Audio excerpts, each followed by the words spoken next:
What is good? It's gonna be a second video for today. On a roller. So today I wrote down a topic um I want to talk about, which is I want to talk about this quote that I wrote for myself. The world doesn't stop moving and try to solve rain, so you shouldn't stop to solve emotions to keep moving, right? And I'll explain what that means. So essentially this more ties into a lot of people in self-improvement, a lot of people that are trying to get better at things. I see people like myself and people around me have gone through this loop, right? Of getting into self-improvement, and then you have a goal, you go towards something. For example, it's business, and you go at it, and you hit a specific identity bottleneck. Like for me, that was sales. For me, it was my fear of sales, fear of rejection, fear of not being accepted, and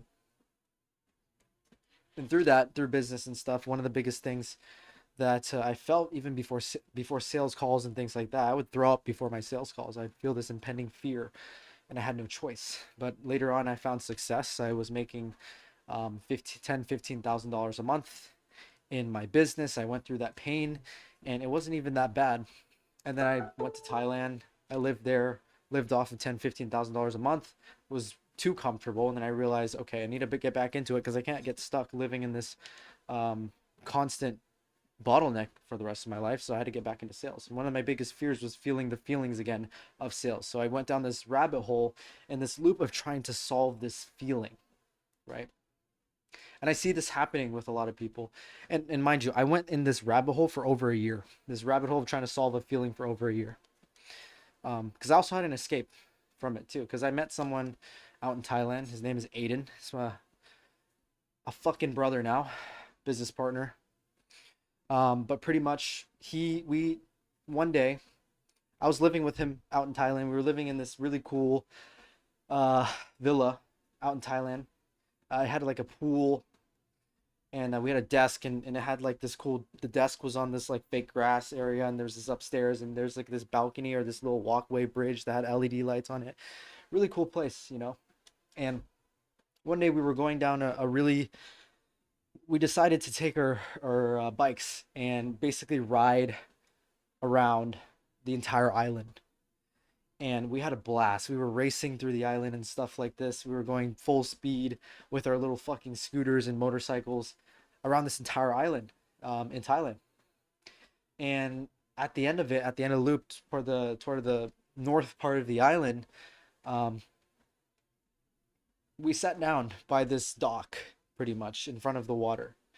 And from there, we started talking about life. We started talking about everything.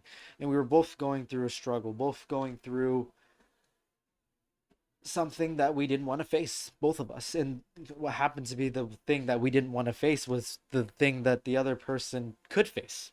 For me was sales. I hated it, didn't want to get back into it. I had a deep seated fear. For him was fulfilling for clients. And we spoke about it, we talked about it, we had a private conversation that I won't have on here. Um, but pretty much that's when we decided to partner up. Essentially, that was my escape from ever having to get back into sales, right? And I realized through that time that I was kind of avoiding this fear of sales, this fear of thing through that, right?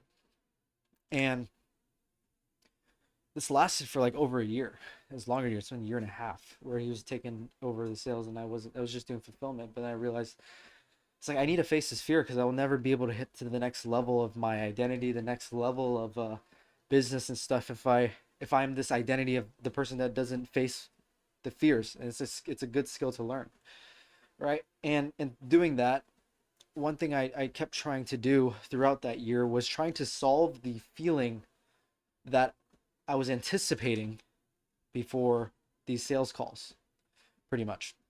And what I mean by that is instead of just being courageous and doing the action, getting back into it, I would sit there and try to find the root causes to why I would feel the fear of doing sales, even though it was in the past. It was things I felt in the past. But I just could only imagine and think about if I got back into it, I would feel those same things again. And it made me feel overbearing amounts of anxiety thinking about it, getting back into it. And I spent all that time, doing mindset work, manifestation work, trauma healing, whatever, digging deep, meditation, to be able to face sales again, right? And through all of that, through that entire year and a half of avoidance and trying to solve an anticipated, not even an active emotion, an anticipated emotion. The day I made a realization of I need to get back into sales, that same exact feeling showed up. The feeling of fear of anticipation. And I was like, that's when I thought to myself, it's like this whole time trying to solve this feeling was pointless. And trying to solve this feeling, the feeling that prevents you from the fear or the resistance that's preventing you from moving forward, will never go away. That's when I made that realization. No matter what you do, it will never go away. It's always going to be there. And whatever you do to try to solve it, you're just wasting your time. And that's when I realized that lesson took me an entire year to learn. That's when I realized the only way through things like that is to decide, right? Is to decide that I am no longer controlled by my emotions. Emotion is just weather. You can't control the weather. The weather happens. But the world doesn't stop moving because it's raining. It still continues. But just because it's raining doesn't mean it's still a good thing. When you feel fear, when you feel anxiety, when you feel these negative emotions and doing the things you know you're supposed to be doing to get to where you want to be, that's a sign. That's a literal sign from God, the universe, whatever it is that you believe in, that you are heading in the right direction. Because the reason why it feels so bad and it feels so negative, because your old identity, not even your old identity, the residue of your old identity, of when you made a decision to move forward, you made a decision to change who you are, is dying off. It's dying. The residue is there. The evidence of who you used to be is dying off. That person is ceasing to exist. I don't know if that's the right vocabulary to put it at, but that person is slowly fading away. And each rep that you do, each step that you take towards that, it's going to be painful.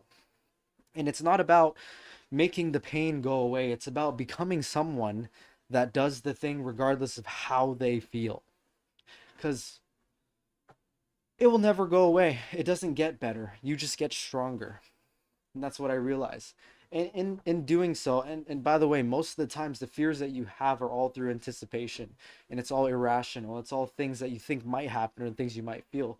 And the only way to overcome, and one thing I realized is really realize is the only way, and this is after a year and a half of me trying to solve this problem, the only way to get through this adversity is through it.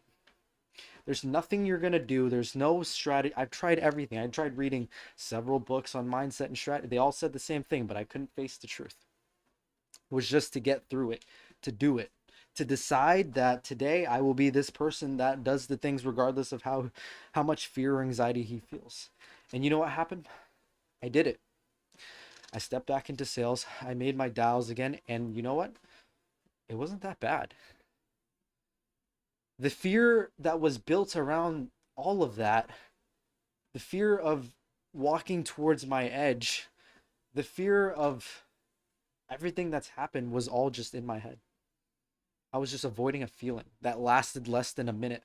After the first dial, after the anxiety, the shivers and shakes, you kind of realize that really wasn't that bad. Even if I called someone and they were a complete dickhead, it wasn't that bad. I'm still here. I'm still alive. It was just the anticipation. And that's one of the biggest, most stupid lessons that I've learned that took me that long. And that's also another thing to say. If you don't give up, eventually you'll figure it out. Right? And it could be the smallest, most stupidest things. And now here I am. I'm trying to move to the next level. I'm all in all, the end of the story is to be able to overcome resistance, to be able to overcome the bottlenecks of your identity, of being consistent and doing what you're supposed to be doing. It's not, it's a different frame of saying it. Most people are trying to become that person. If you tell yourself, Oh, I want to become someone that's fit, that you're implying that right now you're not already fit. If I want to become financially free, you're implying right now that you are not the type of person to be financially free. Your reality right now doesn't dictate you being financially free, but reality takes time to catch up. The mirror is delayed.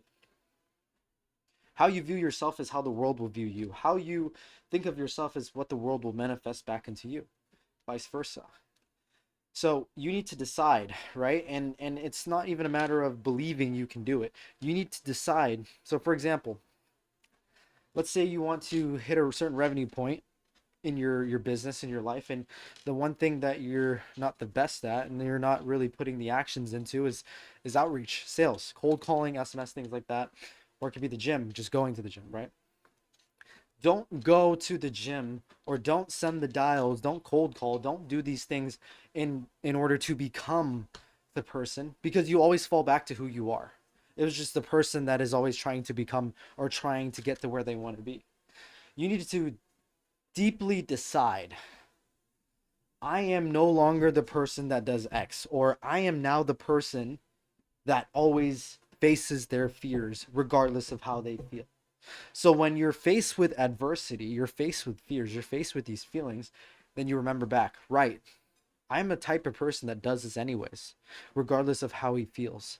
And then you take steps forward based on who you are and not who you're trying to become. Who you are is who you decide.